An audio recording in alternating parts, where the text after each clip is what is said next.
This week I painted this.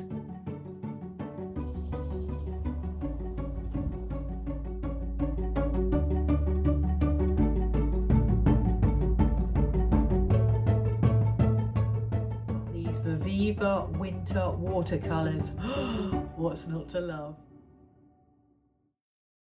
Hello creative souls, welcome to this week's video. This week I'm going to be showcasing the Viviva Winter Watercolors. These have only just come out. Let me just put my cup of tea down. Sorry about the noise outside. My husband thought it'd be a good idea as the sun's shining to clean his car. Anyway, this is a very small pocket set. There we go. So this was in my art haul. It literally fits in the palm of my hand. So I thought it might be good to take these out with me when I go out plein air painting in Birdie. I thought I would paint some Rosehips. I brought these in from the garden. Look how lovely they are. It's like a pop of red. So I've been inspired to paint a Christmas card for my mum. This is Bockingford, I think, watercolour paper. It's already got a crease down the centre, and it does come with envelopes as well, but I thought I would paint some frosty Rosehips. So grab a cup of tea. If you want to paint along, grab your art materials, but what I would suggest is that you get cosy, you watch along, and hopefully it will inspire you to do your own.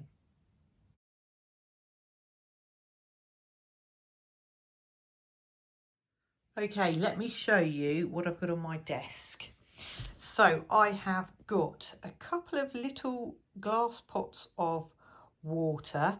These are from some delicious desserts that we had the other day. I think they're called goo or something like that.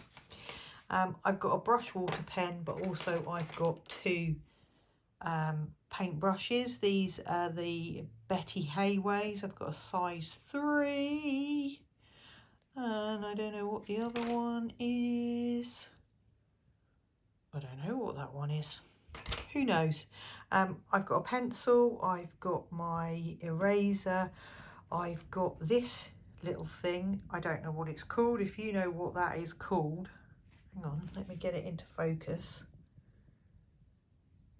Then leave me a comment, because I'm going to be using some drawing gum by Pebeo, and I use that to get it onto the paper.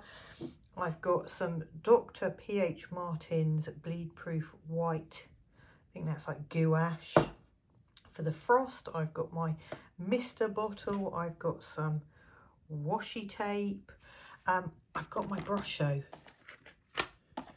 because I thought maybe for some background texture I might give some Brusho a go. I'm not sure which colours to use yet, but you know, we'll see how it evolves. These are the Viviva watercolour set. There's 15 winter colours in here, and they even have a silver and a gold and a metallic blue. Just gorgeous. Right, just changed the camera view for you, so we're above the desk now, and I'm just going to put some washi tape around the edge of the card, and I might go over the edge and actually stick it down. I'm thinking about whether to stick it down or not, because when I put the Brusho on, I might want to lift it to let the paint run. Hang on, there you go, you can see now, can't you?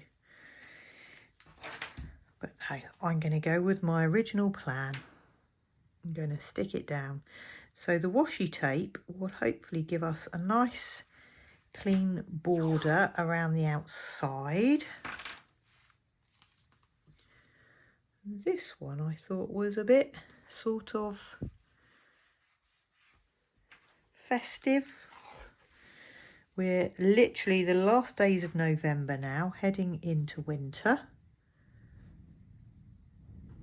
There we Okay, so using my rose hips from the garden, I'm just going to do a quick sketch, and I'm going to use my HB pencil to do that.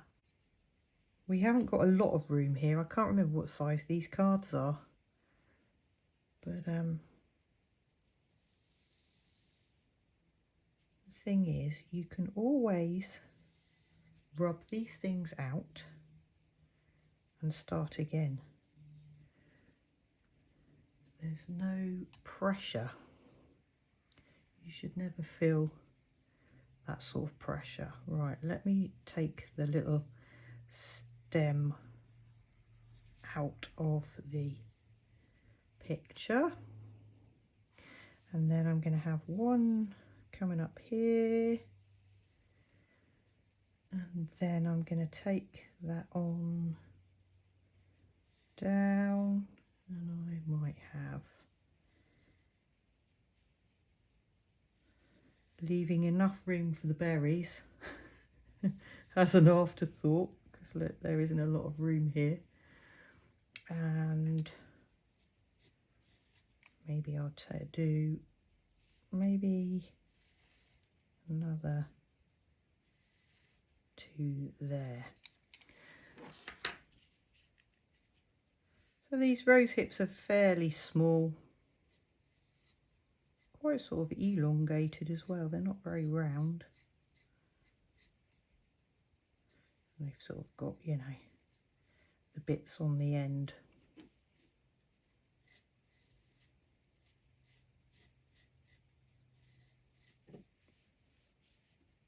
What shape are they? Sort of ovally sort of shape, I guess.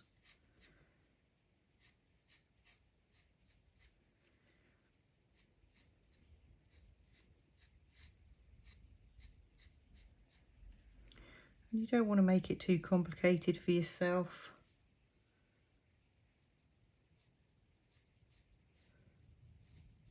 Don't overthink it.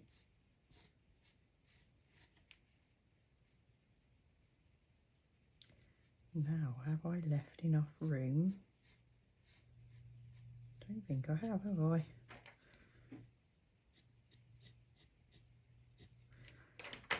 So, what would that look like if I take that one out? Absolutely fine. Simples. There we go. Right, so now I've got all my berries in place and I'm happy with the composition. I am going to go in with this Pebeo drawing gum, and I haven't used this for a while, so I think I'm going to give it another shake up.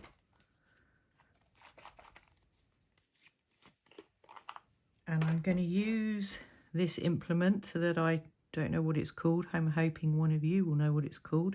And I'm literally going to drop in this gum. It's almost like colouring in with the masking gum. And that will protect the whiteness on the page for when we do the background. And I'm going to do literally everything I've drawn on here. So that's going to be blue in a second, and it will take some time to dry.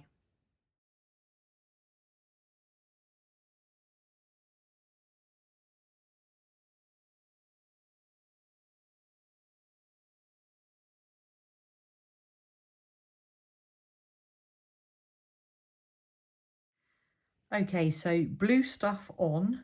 I've done some sort of random spots on here. Hopefully it will work, but now I've just got to wait for that to dry. Right, that is just about dry now, I think. So the next stage is to do the background. So I've got this big brush. This is a 1-inch oval wash brush, and I am just going to wet the page, and you should be able to go right over the blue stuff like so. There we go. So that is shiny and wet.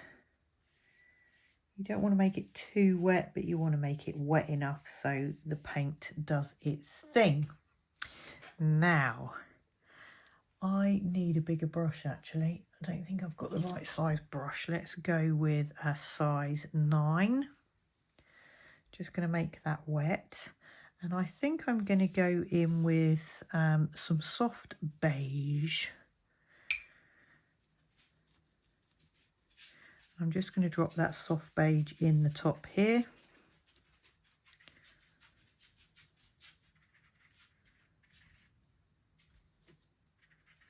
A nice sort of peachy colour.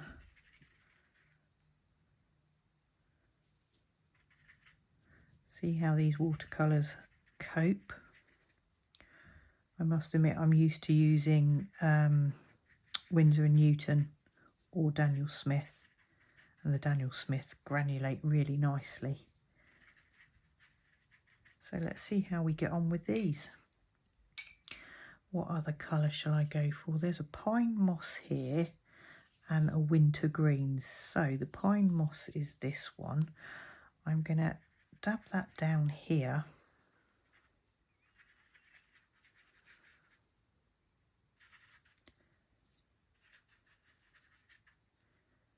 And go with some winter green down the very bottom here.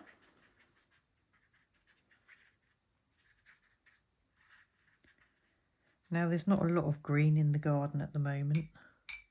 It's all pretty brown and beige. So let's go in with some, shall we go in with some Arctic blue, or is that just too much? No, let's just try it. Experiment, right? That's what art is about.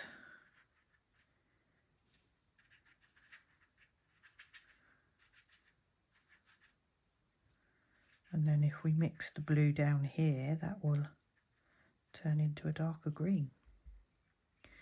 Looking good. Now, I am going to sprinkle a bit of brush show on this, and I've chosen the yellow.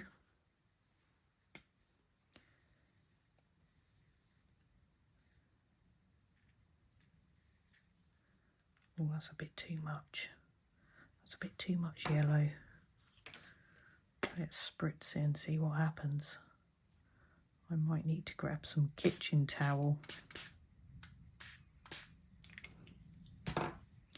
And some scarlet.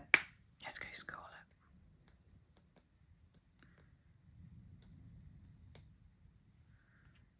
And leave it to do its thing, but I do want to get some kitchen towel because I want to dab that a little bit. Okay, let's just dab this off. I'm sorry if the camera wobbles a little bit. Got some pooling going on here. Okay. Let's get some more colour in, shall we?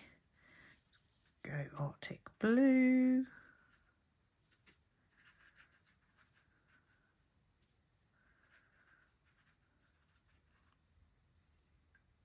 And I think some more green to brighten it up a little bit. We don't want the colours to go muddy though, that's the only thing. Let's do a bit of green up here, and then I think I'm going to stop fiddling and let it dry. I do want to do clean water on my brush and some splats, because hopefully what those splats will do is give us some cauliflowers and some good results when it's dry. Right, this is fully dry now. I did put the heat tool on it. It's gone a bit wrinkly, but that's okay. Right, I don't know what this is, but it's like made of rubbery stuff. And what you do is rub it over the masking gum and it peels off, and this is the most satisfying part. Just peeling off this gum. Look at that. And reveals the white paper underneath.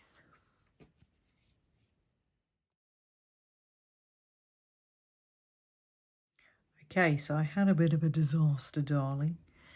As I peeled this off, it actually peeled the top layer of the paper off as well, because it wasn't quite dry enough, because I'm so impatient.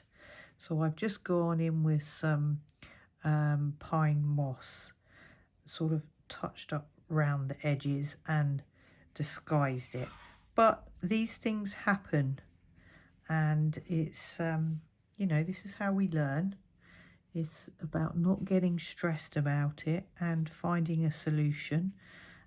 And at the end of the day, does it really matter?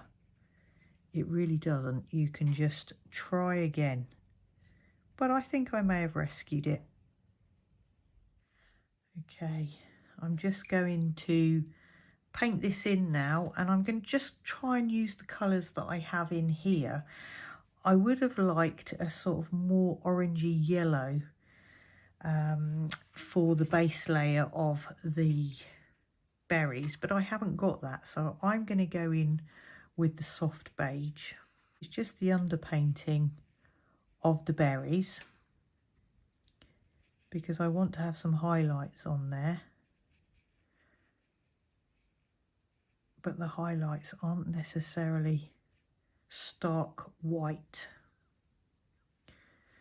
And then I'm going to go in with the Christmas red, and I'm just literally dropping the paint in and just seeing what it does.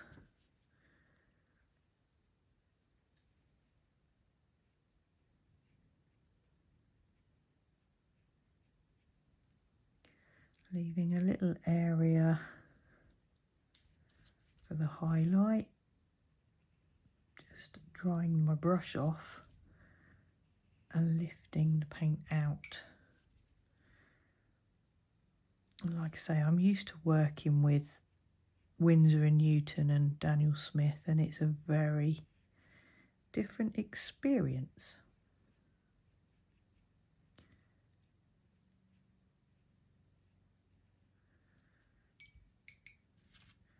And it would have been nice to have, like I say, an orangey colour for the underpainting, because it's not really doing what I want it to do. Right, I'm going in with a mulled wine, and I'm just going to touch that on the bottom here underneath the berry to just take it a bit darker.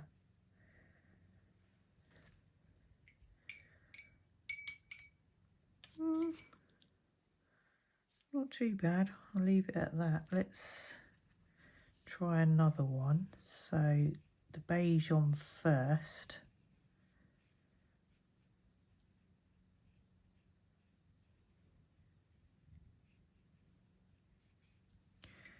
Quite watery beige, and then in with the Christmas red.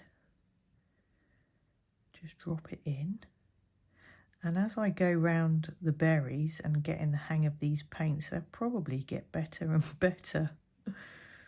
It's always the way, isn't it?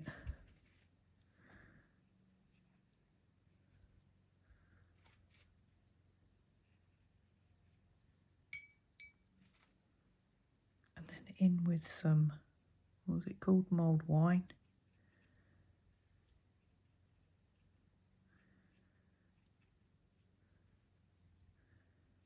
Nice.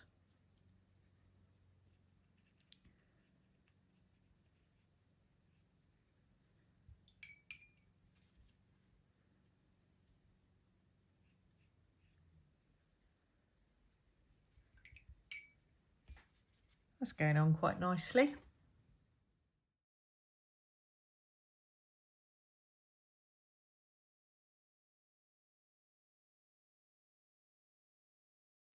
Okay, I'm on the last berry. Oh, just dropped me a paintbrush. I'm on the last berry now, so I thought I would go back to normal time.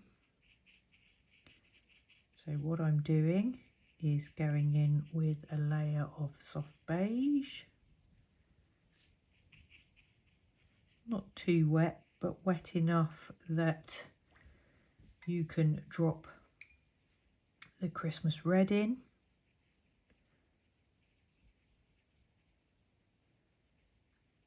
Like so. I did say that the last berry would be the best because I've practiced on all the others, and I think, oh, I've got a hair on the end of there.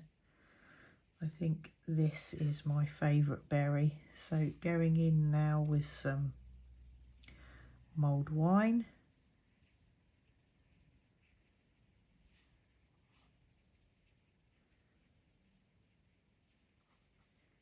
Yeah, that's definitely my favourite. Right, leaving those to dry, I'm going to go on to the stalk. Now my stalk or stem is quite, oh, can you see that? It's quite brown with a little bit of green up here. So I'm going to try and replicate that. So I'm going to go in with some parrot green on these ones. Don't know if my hand's in the way. I have to move the camera back out. Hang on just a sec. Let's move the camera out. There we go. Parrot green here, which is quite a bright green, but it's nice. I like it.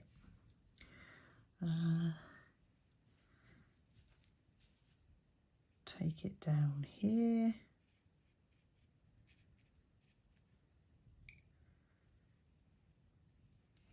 Have some on these ones too, and on there. And it's okay that the red is sort of stained to the top here, because it does actually come down the stalk a little bit. And I know I'm not going for super realistic, but when you've sort of painted botanical subjects, it's really hard to not follow those rules. Right, let's go in with some cocoa brown.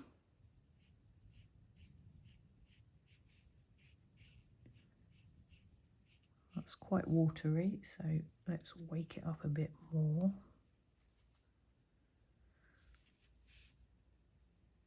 Go in along the bottom, like so, and join it up.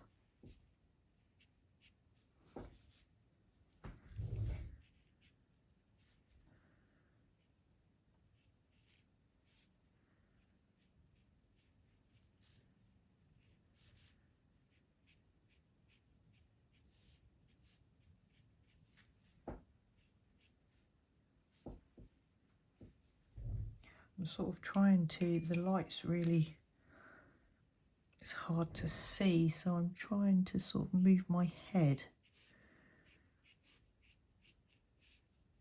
around the camera as well. We don't want those stalks to be too fat.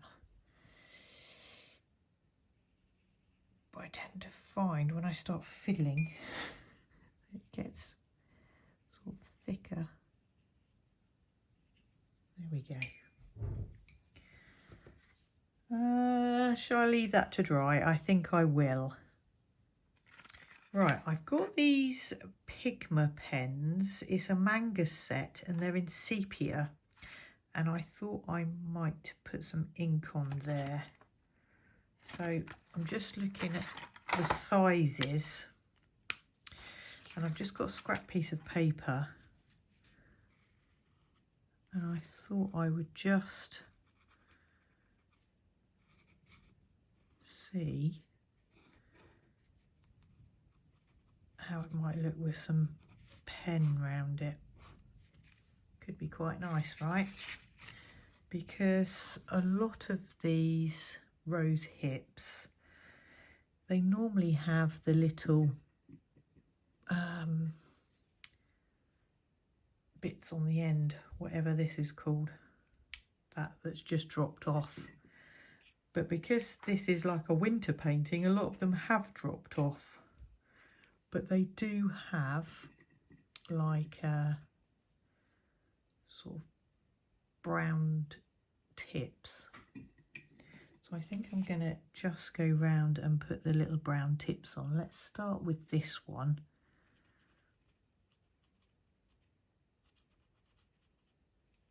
Like so. It just sort of finishes it off a little bit, I think. And although a lot of them have fallen off, I think I might like some on, because I can. Just a suggestion. Nothing, you know, nothing scientifically accurate.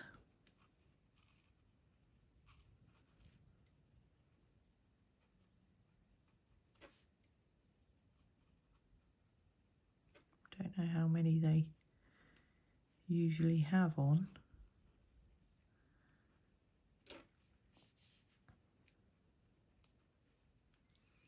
But like I said, it's just a little suggestion, and I quite like them.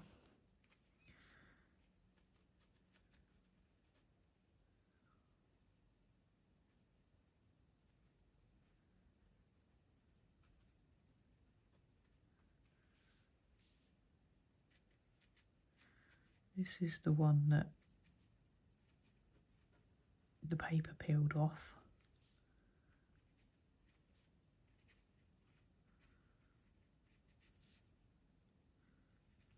Not looking too bad.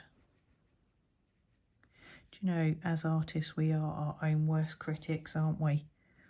This is why I like to share my mistakes with you, because I think it's important to show the mistakes as well as the stuff that goes really, really well, because in the real world, art doesn't necessarily go the way we want it to go. It's not going to be perfect, and I know I say that a lot, but I think this is what stops people from creating art, is because they're worried that it's not going to be perfect, that somebody might see it. Are we scared of the judgment that we might get if our work isn't perfect? I think so. Right, I've gone down a size because I think I'm just going to underline this.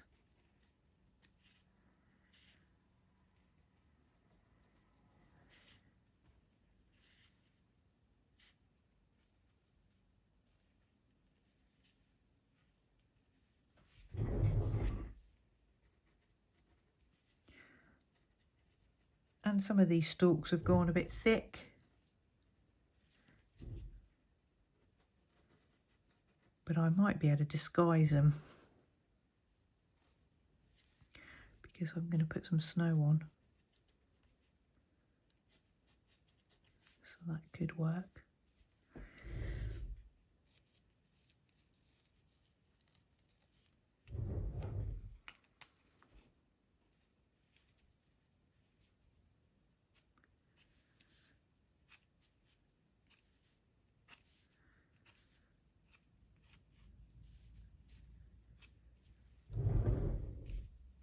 Probably hear my chair moving around on the floor because I'm trying hard to stay out of your way.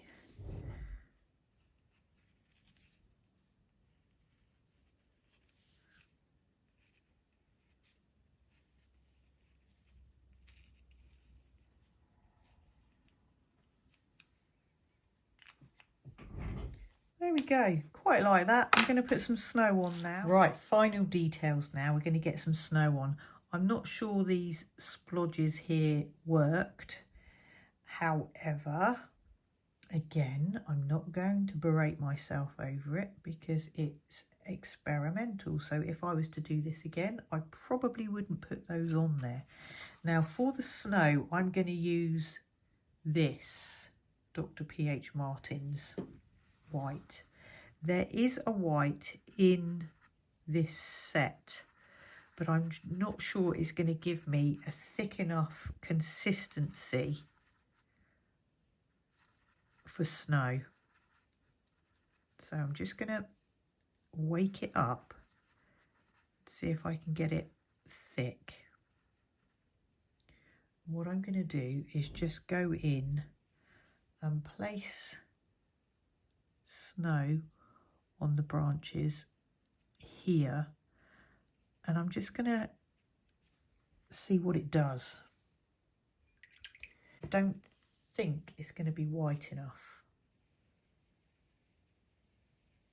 Sometimes when it dries lighter, all it does is look a bit grey. So I'm going to go in. I've got a tiny brush, by the way. This is a 0.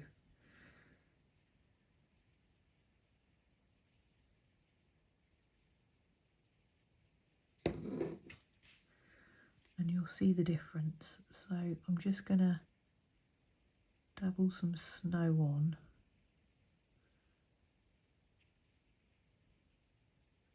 There we go. See the difference?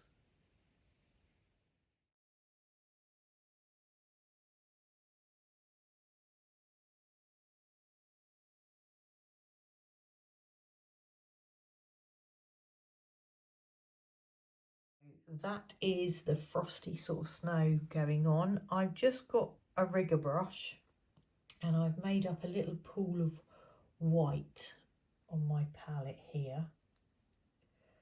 And I'm just going to go in with some splats.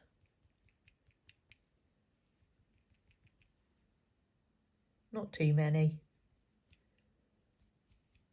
Just a suggestion.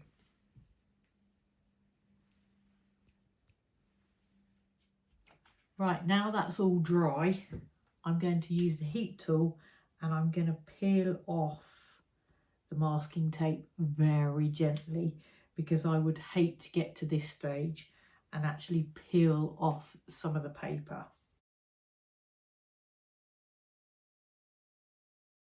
Right, masking tape off, but I don't know if you can see this. The paint has bled under the masking tape.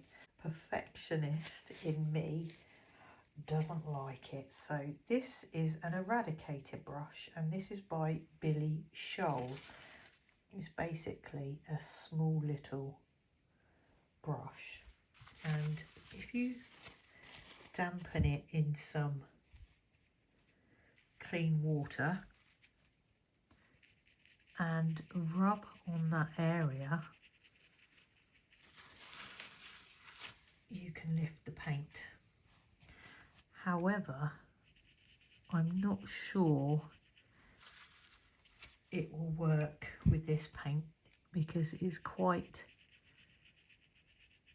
staining. But that's just a little trick that I learnt along the way.